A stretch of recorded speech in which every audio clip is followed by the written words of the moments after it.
From this to this. Tingnan nyo mga kadugyot, sobrang kitang pilo at bed cover. Kapibara, ako lang meron yan.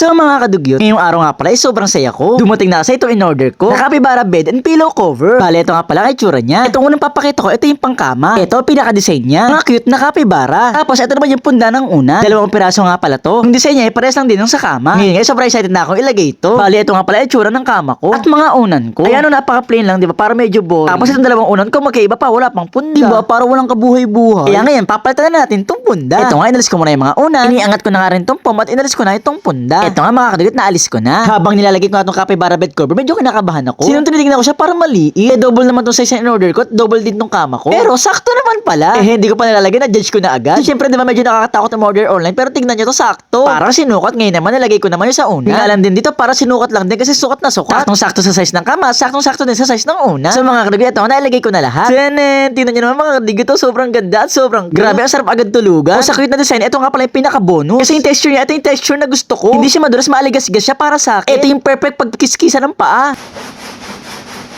O, diba narinig nyo? Alam nyo, feeling ko ito yung cover tsaka punda. Yung tipong mas gaganahan kang gumising. Yung tipong titiklipin mo agad yung unan at kumot para makita mo na maayos. Kasi ito nga, pwede kang maglagay ng capybara kung mahilig ka talaga sa capybara katulad ko. O, diba? Sobrang sarap titigan. So, paano ba yung mga kadugot kahit umaga? Parang inaakit ako ng kama ko tsaka ng ulan ko na matulog. So, yun lang. Thanks for watching. Bye-bye! Ngayong araw nga pala, bumili ako ng hanging rock clothes para kay Kappa Girl. Para may lagayan siya ng uniform at mga bag niya.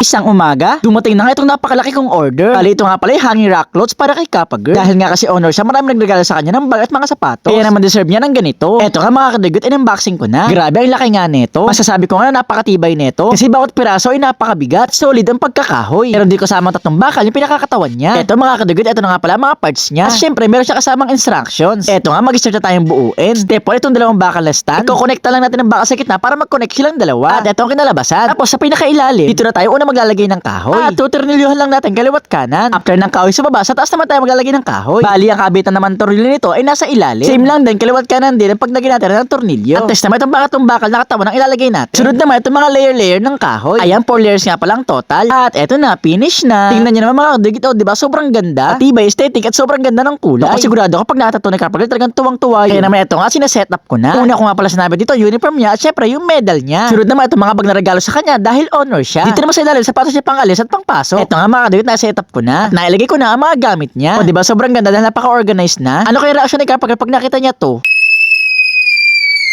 Wow! Tito Duk, sa mga naman ang damitan ko! Oo, Kappa Girl, sa ito regalo ko to kasi honor ka. Sabihin ko na kay mga classmate at sa principal, may bago akong damitan. Okay, Tito Duk, bye! Okay, Kappa Girl, ingat.